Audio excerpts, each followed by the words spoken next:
3 August 2024 ছাত্র জনতার সংগ্রামী ক্যালেন্ডারে যা 34 জুলাই। সেদিন আকাশ ভিজেছিল বৃষ্টিতে আর রাজপথ প্রতিরোধে। রাজধানী থেকে মফস্বল, শহর থেকে গ্রাম, হাজারো তরুণের সঙ্গে বাড়ি থেকে বেরিয়ে পড়েছিল মানুষ। কারো হাতে প্ল্যাকার্ড, কারো চোখে ক্ষোভ, কারো বা গলায় স্লোগান, ছাত্র হত্যার বিচার চাই, স্টেপ ডাউন হাসিনা, গুলিতে মরতে পারি, পিছু হটব না। গোটা জুলাই জুড়ে সরকারের লেলিয়ে দেয়া বাহিনীর পাশাপাশি আওয়ামী সন্ত্রাসীদের হাতে প্রাণ যায় হাজারো মানুষের। 34 জুলাইয়ে সেই দ্রোহ আর সাহস পরিণত হয় রক্তাক্ত এক ক্যানভাসে। হবিগঞ্জ থেকে খুলনা, সিলেট থেকে নরসিংদী, চট্টগ্রাম, নোয়াখালী, রাজশাহী, রংপুর থেকে রাজধানী, গুলির নহর ছড়িয়ে পড়ে সারা দেশে।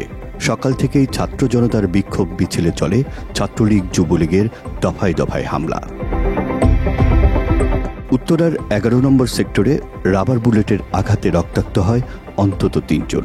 সহিংসতা শুরু হয় আওয়ামী নেতাকর্মীদের হামলা থেকেই।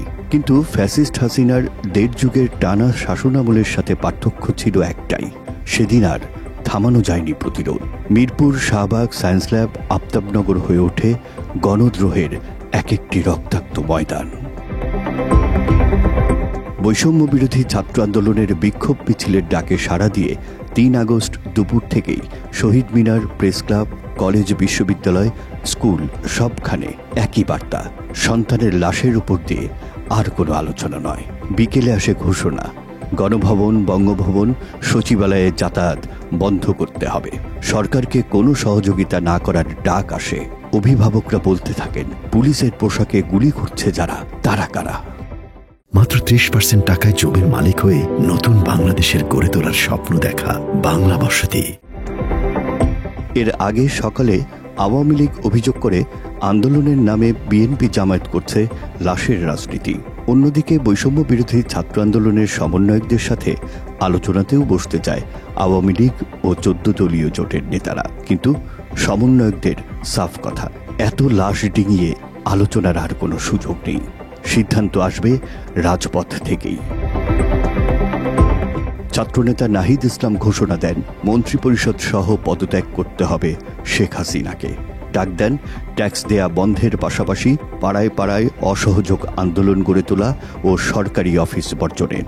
শহীদ মিনার প্রাঙ্গণে লাখো জনতার ভিড়ে সেদিন নাহিদ ছাড়াও ছিল সার্জিস আলম, হাসনাত আবদুল্লাহ, আবু বাকের মজুমদার, আব্দুল কাদের সহ বেশ কয়েকজন সমন্বয়ক। তার আগের এক সপ্তাহে চিরুনি অভিযানে গ্রেপ্তার হয় 10,000-এরও বেশি মানুষ। শিক্ষার্থী, শিক্ষক, সাধারণ মানুষের রাতভর আতঙ্ক, গুম, অশ্রু 34 জুলাই হয়ে ওঠে এক স্থায়ী ক্ষত। আজ 3 আগস্ট 2025, পেরিয়েছে 1 বছর। তবু 34 জুলাই এখনো তাজা, রক্তাক্ত, জীবন্ত। শুধু একদিনের নাম নয়, ইতিহাসের পাতায় রক্তে লেখা এক প্রতিজ্ঞার নাম। হাজারো শহীদের আত্মত্যাগ আর কোটি তরুণের প্রতিরোধের প্রতীক হয়ে থাকবে চিরকাল 34 জুলাই 2024। রাকিব জুয়েল, বাংলা এডিশন।